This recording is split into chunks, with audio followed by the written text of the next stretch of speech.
So it doesn't matter where you learn the skills or where you learn the leadership qualities or where you apply them, they are transferable. Leadership is a choice. You're not just born a leader or not born a leader. Before there was ever real estate leadership, there was actually church leadership. So I got married in my early 20s and I married the son of a minister. The church that we were going to at the time was his dad's church, and we were living in the Niagara region, and it was a very, successful ministry and organization within the non-denominational world. I can see it like as clear as I can see where I am today. Having a conversation with my husband at the time and his dad proposing to us that we move to Toronto and that we work with him to open a second branch of the church and that we would have a Toronto location. And my husband at the time, he'd finished university and he was now going to Bible college, and he was very open to that idea. I was sort of in between jobs or very flexible with my career at the time,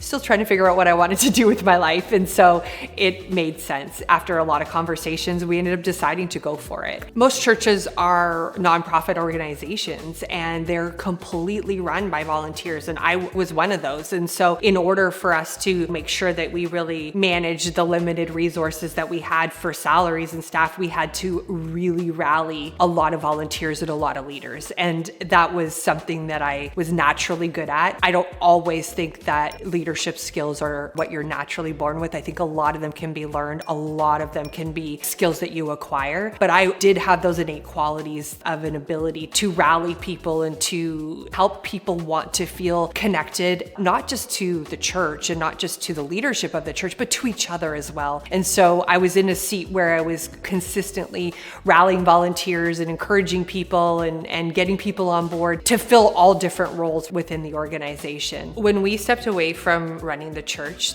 had grown to 1,000 people, and we had an amazing, massive congregation community of church members. For a few years after that, I poured myself into my sales career and figuring out what that was going to look like for the next part of my journey in life. But once I got into sales and I really started to see how real estate sales can scale and grow, I knew that I wanted to do it in a leadership position. And I knew that I wanted to build a real estate team and a community that would allow me to continue to just really take some of those transferable skills that I learned in building a church organization into business, into real estate. And I truly believe that it doesn't matter where you get your leadership training, that you can take it and pour it into whatever business endeavor that you are focused on. In fact, I had a conversation with somebody this morning on my drive, and we were talking about how they learned so many new skills in their tech startup that now they're applying to their real estate business. So it doesn't matter where you learn the skills or where you learn the leadership qualities or where you apply them, they are transferable. I've often been asked, why real estate? From like the world of church or corporate real estate into sales and team building and community building. The answer is that it is the same. Whether you are serving people in a congregation or you're serving volunteers that are running different departments and divisions of a congregation or of a church, it's the same leadership and management skills where you are empowering people and helping people see the best version of themselves, achieve their vision, their goals for their life or for their business, their purpose. You can do that in the church and you can do that in real estate. That's where I've seen the transfer of the days gone by and all of the blood, sweat, and tears that went into building a church to actually apply to being able to help catapult our growth and then the community and the culture and the connectivity of what we've built in the industry.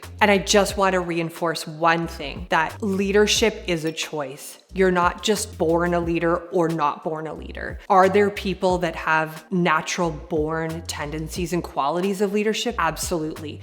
But you can choose leadership and you can choose a path that will allow you to grow in and learn the skills, the qualities, the characteristics of what it means to truly lead.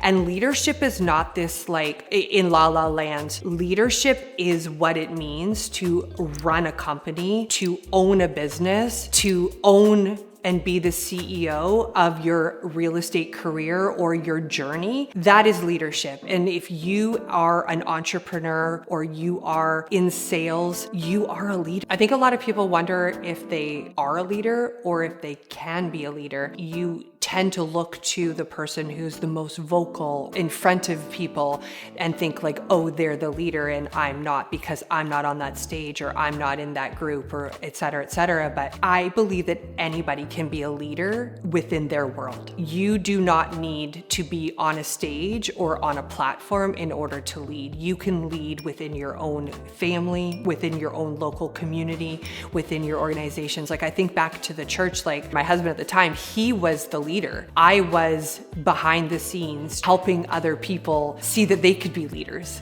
and rallying them together. And most of the time I didn't know what I was doing. I just wanted to help people find a place where they could give back, they could serve, they could develop their skills. I think leadership is a compilation of consistent choices. It's every single hour of every single day, you have a choice to make: to stay in bed when your alarm goes off, to start your day with what you know is going to be the thing that's going to set you up for the greatest success in the day, or to not do it at all. How you respond and react to a certain situation, how you handle yourself when you've said something that you shouldn't. How do you make it right? How do you humble yourself? How do you learn through it? How do you show up when times are hard or difficult and you're going into a meeting with your clients, or you're going into a presentation, or you're going in to meet with your team, or you're going in to start an event? Leadership is a compilation of daily choices. It is also an inside job. Leadership is from the outside looking in, the thing that the world sees. Everybody sees the more of the end result or the finished product, the person who looks like they have it together because they are a leader. But what is actually true leadership is what is going on inside of that person, and the change and the decisions they're making and the growth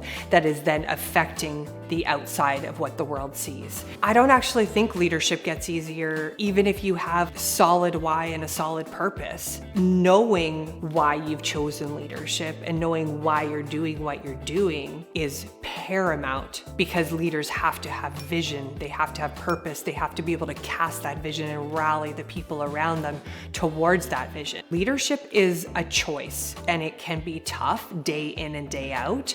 Are there moments when it's glorious and easy and liberating and fun and free? Absolutely.